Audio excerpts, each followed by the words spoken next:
High friends, welcome back to my channel. আর এখন আমি রিভিউ করব চরকির অ্যাপে রিলিজ হওয়া এবছর বাংলাদেশের সবথেকে বড় ব্লকবাস্টার ছবি বরবাদের। কেমন লাগলো আমার এই বরবাদ ছবিটা, ডিটেলসে কথা বলবো এই ভিডিওতে। রিকোয়েস্ট একটাই, ভিডিওটা শুরু থেকে শেষ পর্যন্ত দেখবেন।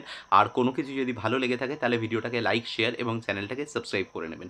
অলরেডি প্রচুর রিভিউ আপনারা দেখে নিয়েছেন, বাংলাদেশের থেকে, ভারতের থেকে প্রচুর রিভিউ ইতিমধ্যে কিন্তু চলে এসছে ইউটিউবে। তবে আমি অপেক্ষা করছিলাম ছবিটার ওটিটি রিলিজের, এবং ওটিটি রিলিজ হওয়া মাত্রই ছবিটা আমি দেখলাম এবং আপনাদের জন্য তুলে ধরবো এই ছবিতে আমার ভালো লাগা খারাপ লাগার দিকগুলো। তো ছোট্ট করে যদি গল্পটা বলি, তাহলে গল্পটা হচ্ছে এরকম যে সাকিব খান যে মূলত এই ছবিতে কিন্তু অভিনয় করছেন একজন স্পয়েল ব্র্যাডের ক্যারেক্টারে। এই স্পয়েল ব্র্যাড ব্যাপারটা কি কম বেশি আপনারা জানেন। সেটা হচ্ছে যে বাবার প্রচুর ধনসম্পদ রয়েছে এবং সেই কারণের জন্য ছেলে কিন্তু ধরাকে সরা জ্ঞান করে, এবং এইভাবে কিন্তু তার জীবন কাটছিল। সেটা একদম ইয়াং এজ থেকে ছবি শুরু হয় এরকম একটা জায়গা থেকে, যে যখন সে স্কুলে একটি মেয়েকে কিস করে ফেলে এবং তারপরে টিচারকে সে মানে মানে বাবাকে আর কি ইয়ে করে, যে বাবা গিয়ে সেই টিচারকে হত্যা করে। এরকম একটা এক্সট্রিম লেভেলের একটা অ্যারোগেন্স দেখানো হচ্ছে শাকিব খানের ক্যারেক্টারটার মধ্যে। এবং সেই ক্যারেক্টারটা ধীরে ধীরে যখন বড় হয়, বড় হওয়ার পরে তার জীবনে কিন্তু নেশা, মানে সে ড্রাগস করে, সে বিভিন্ন ধরনের নেশা করে। ইভেন যে মেয়েকে পছন্দ করে তাকে তুলে নিয়ে যায়, রেপ করছে, এটা করছে, ওটা করছে। মানে তার একেবারেই বলা যেতে পারে একটা আনঅর্গানাইজড বা ডিসঅর্গানাইজড একটা লাইফ। এরকম সময় তার জীবনে প্রবেশ ঘটে হচ্ছে ইদিকা পালের, যে শুরুতে দেখানো হয় সে একজন মানে সোশ্যাল অ্যাক্টিভিস্ট, এবং তার প্রতি কিন্তু তার একটা প্রেম তৈরি হয়, মানে দেখে তাকে ফার্স্ট সাইট লাভ একটা ক্রিয়েট হয়। এবং এই মেয়েটা জীবনে আসার পরে কিভাবে শাকিব খানের জীবনটা বদলে যায়, এই নিয়েই হচ্ছে মূলত এই ছবিটা। তবে এটাই কিন্তু ছবি নয়, এর মধ্যে প্রচুর কিন্তু টুইস্ট অ্যান্ড টার্নস রয়েছে, প্রচুর কিন্তু ব্যাপার রয়েছে, সেগুলো নিয়ে আমি এখানে কথা বলবো না। আপনারা যান, যারা এখনও অবধি অ্যাটলিস্ট মানে ছবিটা দেখেননি বাংলাদেশ থেকে, তারা এখন দেখে নিতে পারেন চরকির প্ল্যাটফর্মে। আর ইন্ডিয়া থেকে যারা দেখতে চান, এখন সুযোগ আছে, আপনারা চরকি থেকে দেখে নিতে পারেন। এবার প্রশ্ন হচ্ছে যে এই ছবির পজিটিভ সাইড এবং নেগেটিভ সাইড। এই ছবির পজিটিভ সাইড যেটা, সেটা হচ্ছে যে এই ছবিটাকে কিন্তু বেশ স্কেল আপ করা হয়েছে, এবং প্রত্যেকটা বাংলাদেশে যে কটা ছবি সাকিব খানের রিসেন্টলি আছে, প্রত্যেকটা ছবি কিন্তু একটার তুলনায় আরেকটা আরেকটু সুপিরিয়ার, তার তুলনায় আরেকটু সুপিরিয়ার, এরমভাবে কিন্তু কন্টিনিউয়াস স্কেল আপের প্রসেসটা চলছে, কোথাও কিন্তু স্কেল ডাউন হচ্ছে না। তো সেখান থেকে দাঁড়িয়ে সাকিব খানের এই ছবিটা কিন্তু তার আগের যে ছবিটা, সেটার থেকে আরও এক ধাপ উপরে বলা যেতে পারে। সেটা in terms of action, in terms of intensity in the look, in terms of acting, সমস্ত জায়গা থেকে কিন্তু সব এক্সেল করছে। সাকিব খানের আশেপাশের জিনিসগুলো কিন্তু এক্সেল করছে, সেটা এই ছবিতেও দেখতে পাওয়া যায়। This is the best part of the film, মানে বলা যেতে পারে যে অনেক গ্র্যান্ড ওয়েতে সাকিব খানকে প্রেজেন্ট করা হয়েছে।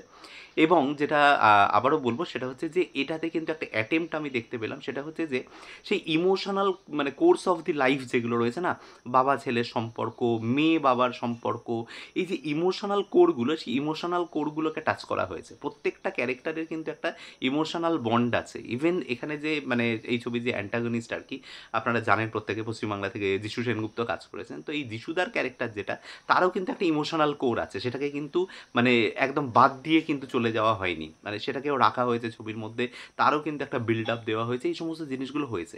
তো ইন টার্মস অফ রাইটিংও যদি বলি, ছবির রাইটিং কিন্তু বেশ ভালো, এই জায়গাগুলো কিন্তু ভালো।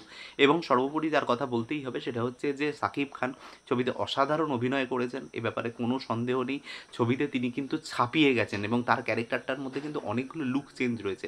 সেই প্রত্যেকটা লুকসে এবং প্রত্যেকটা লুকসের ইন্টেন্সিটিতে তিনি কিন্তু তার প্রিভিয়াস পারফরমেন্সগুলোকে ছাপিয়ে গেছেন, এটা আমার মনে হয়েছে। এবং প্যারালালি যার কথা বলতেই হবে, সেটা হচ্ছে ইদিকা পাল।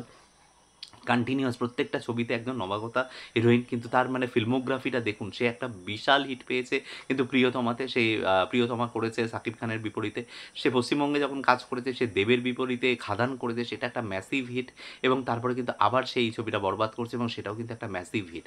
তো ইদিকা পালের কিন্তু পারফরমেন্স এই ছবিতেও খুব ভালো। রোম্যান্টিক সিনগুলোতে বেশ ভালো লাগছে দুজনকে, সাকিবের সাথে তারা অলরেডি একটা ভালো জুটি তৈরি হয়েছে, সেই জিনিসটা ওয়ার্ক করছে খুব সুন্দর।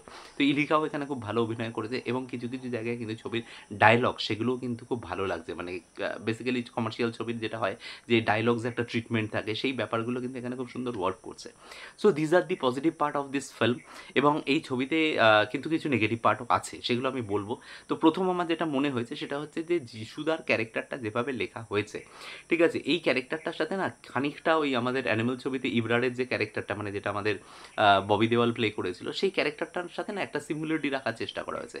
সেও কিন্তু মানে কথায় কথায় মেয়েদেরকে টেনে নিচ্ছে, তাকে রেপ করে দিচ্ছে, তাকে ইয়ে করে দিচ্ছে, সে হাজারটা তার ওয়াইফ রয়েছে। তো এই যে ব্যাপারগুলো না খানিকটা সিমিলারিটি রয়েছে দুটো ক্যারেক্টারের মধ্যে, এবং সেই লেভেলেরই মানে তাকে এতটাই মানে বলা যেতে পারে যে এতটাই নিকৃষ্ট দেখানো হয়েছে, মানে এতটাই দেখানোর জন্য মানে এমন এমন জিনিস করা হয়েছে যেগুলো কিন্তু আমার কোথাও ডাইজেস্ট করতে অদ্ভুত লাগছিল। মানে যেটা স্পেশালি আমি বলব যে ওর ফরেন গার্লফ্রেন্ড এবং তার মায়ের যে সিনটা, এই সিনটা কিন্তু কোথাও আমার মনে হচ্ছিল যে মানে মানুষ সামান্য একটা এই বিষয়ের জন্য কিন্তু এরকমভাবে একটা পরিবারকে খুন করে দিতে পারে।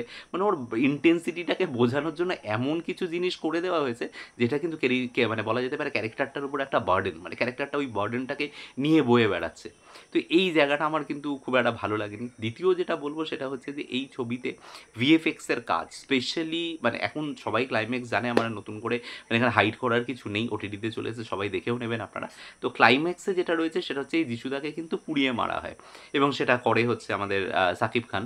তো এই পুড়িয়ে মারার দৃশ্যে যে ভিএফএক্সটা যেভাবে যিশুদাকে পুড়িয়ে দেওয়া হচ্ছে, এই জিনিসটা মানে এত কাঁচা লাগছে, মানে টেকনিক্যাল যে আপলিফমেন্ট এখনও অবধি যে গল্পের সাথে ঘটেনি বাংলাদেশে, সেটা কিন্তু এখান থেকে বোঝা যায় যে গল্প এগিয়ে গেছে, সময়ের তুলনায় গল্প অনেক ওয়ে অ্যাহেড অফ টাইম হয়ে গেছে। সেগুলো অনেক মানে হয়তো আমাদের মানে বেঙ্গলি ইন্ডাস্ট্রি, মানে আমাদের ওয়েস্ট বেঙ্গলি ইন্ডাস্ট্রি বা মানে আমাদের তামিল বা সাউথের ইন্ডাস্ট্রির সাথে কম্পেয়ার করার জন্য সেইভাবে স্কেল আপ করা হয়ে গেছে, কিন্তু তার সাথে যে টেকনিক্যাল গ্রোথ, সেই টেকনিক্যাল গ্রোথ এখনও বাংলাদেশে সেই জায়গায় হয়নি, যেটার ফসল হচ্ছে এই ধরনের সিনের এক্সিকিউশনসগুলো। মানে যখন আমরা দেখছি যে পুড়িয়ে ফেলা হচ্ছে বা মানে ভীষণ হাস্যকর দেখতে লাগছে এই জিনিসগুলো।